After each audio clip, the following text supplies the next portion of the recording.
Welcome back, Nerd Squad. Space, being the big, mysterious, and wondrous place that it is, inspires many to dream on what might just exist out there. In the Marvel Universe, not all creations that come out of those dreams are good ones. Not all of them are bright and shiny. Some of them are dark and twisted nightmares. And you know what they say, in space, no one can hear you scream. Join me today as we take a closer look at some of the most horrific places, beings, and creations to come out of Marvel space as we count down the top 10 cosmic horrors of Marvel. And be sure to stick around till the end of this list where I will have some bonus content coming your way. Alright, let's take off and get counting. Number 10, Cosmic Ghost Rider. What happens when Frank Castle becomes a Ghost Rider just as planet Earth is dying and there is no one left to avenge?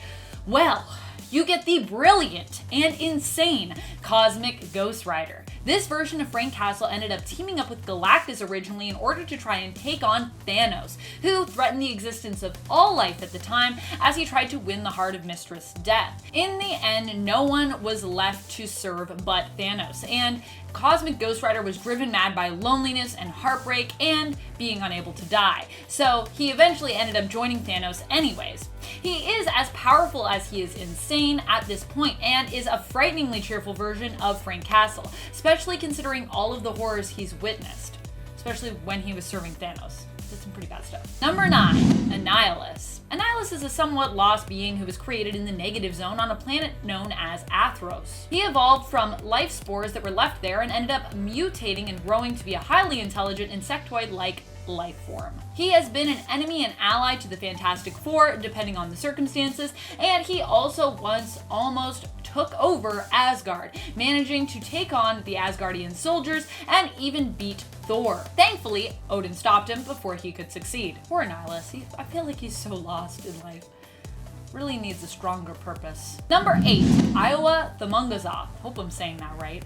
Known as the Lord of Darkness, Iowa the Mungazoth is called upon in an issue of Creatures on the Loose from the 70s. This cosmic eldritch god-like entity could also be tied to the many-angled ones, who occasionally crop up in the Marvelverse. But we don't have enough information to really know whether or not for sure if Iowa the Mungazoth is a separate entity or simply one that we've maybe already met but is operating under a different name, under some kind of alias. He is one of the gods referred to in the comic by the High Priest of the Dragon King, known as Sa. Sa, in the story, aims to make 3 human sacrifices in order to give the energy to the Lords of Chaos that they need so that they may travel across the cosmos to Earth. Sounds like a bad idea. Sounds like you probably don't want the Lords of Chaos to come by, but you know, to each their own. I guess if you're the High Priest of the Dragon King, you do. That's what you want.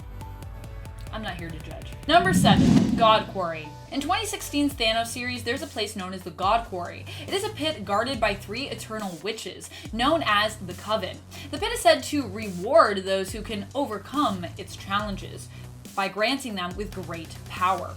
But first, you must face whatever it is that could potentially be holding you back. Once in the pit, you find yourself merged within it, becoming a part of it, and then you begin to see what it is that could most tempt you. For me, it would probably be a big pile of cookies. For many leaders who have come there seeking power, the temptation was too great and they could not escape.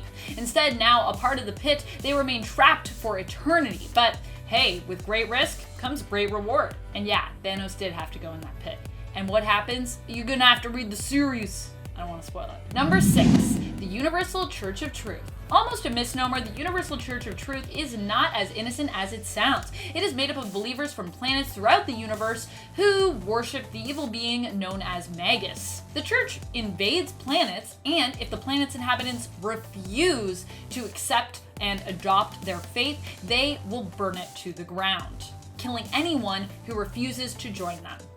They're basically like a really insane cult that invades, converts, and conquers planets. So yeah, they sound better than they are. Number 5, Phalanx. I'm not actually sure what is more scary, the Phalanx or the race they're believed to come from, the Technarchy. The Phalanx's main goal is to eventually conquer and assimilate, so to speak, the entire universe. Now, how do they do this?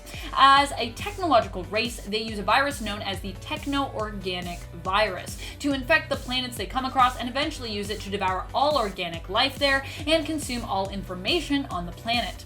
This virus is the same as the one that Cable is infected with, or well, it's similar. He is sort of a variation or an evolution of the virus that they use. But they're both techno-organic viruses.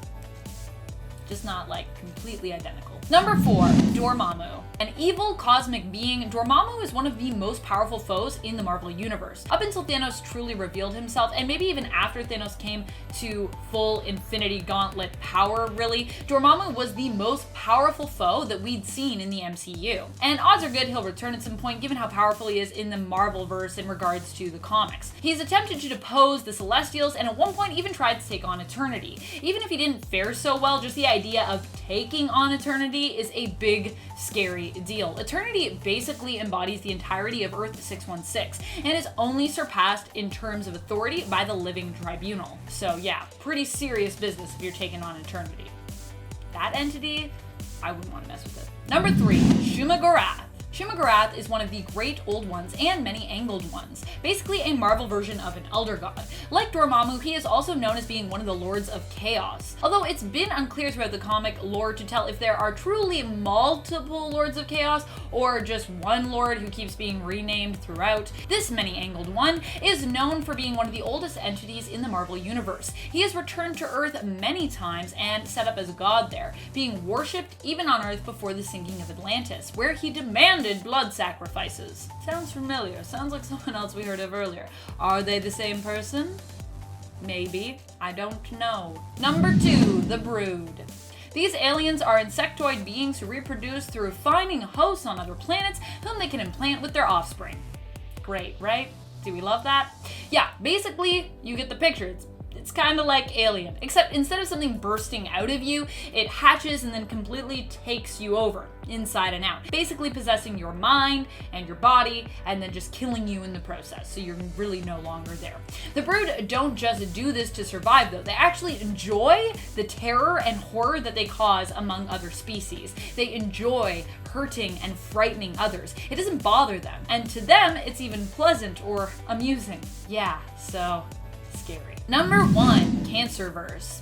While the Cancerverse is an alternate Marvel universe, much of what we see of it involves a cosmic presence. Most of the important goings-ons in regards to stories involving it happen in outer space. The Cancerverse is a world where there is no death. Sounds nice, right? Think again. Without death to provide balance to the world, life was left without anything to hold it back, and as a result became a wild and evil thing, transforming into something like an eldritch god or a monster. This all came to pass because the original Captain Marvel made a deal with the Many Angled Ones in exchange for them curing him of his cancer. The Many Angled Ones themselves is also pretty horrific. So, thank you so much for watching, Nerd Squad. Who are some of your favorite cosmic supervillains? What are some of the most frightening alien enemies that you have seen in Marvel Comics? And if you could visit anywhere in the Marvel Galaxy, where would you go? Let us know in the comments below. And speaking of comments, it's time to turn to some comments from one of our latest videos, Top 10 Superheroes Who the Public Hates. Luis Chamba comments, why do people hate the public hero? Number 1, Spider-Man. Number 2, Silk. Number 3, Scarlet Witch. These are 3 heroes that I love. Mostly, I feel like the civilians and populace that we see in the comics hate supers because of a misunderstanding. A lot of the times, it's just the way that they're presented through the media as being problems. They get bad press, let's say, and that makes them hated. Everyone's a critic in the Marvel Universe. Kevin Wenderburn writes, the Hulk gets so much hate because of the military and mostly Thaddeus Thunderbolt Ross for decades. True. Even in issue 1 of Avengers, we actually see some of that hate. And it wasn't even deserved there, because it wasn't even Hulk really wrecking stuff. Loki was sort of behind all of that all along. Anyways, that's all the time we have for comments today. Be sure to comment below to have your thoughts and your feels shouted out in a future video. This has been Top 10 Nerd, and I'm your host, Amanda McKnight. You stay nerdy, YouTube. In the the end, the cosmic Ghost Rider was left to serve Thanos and was driven mad by loneliness and heartbreak, unable to die. Wait, what? This doesn't make any sense. In the end, no one was left to serve by Thanos.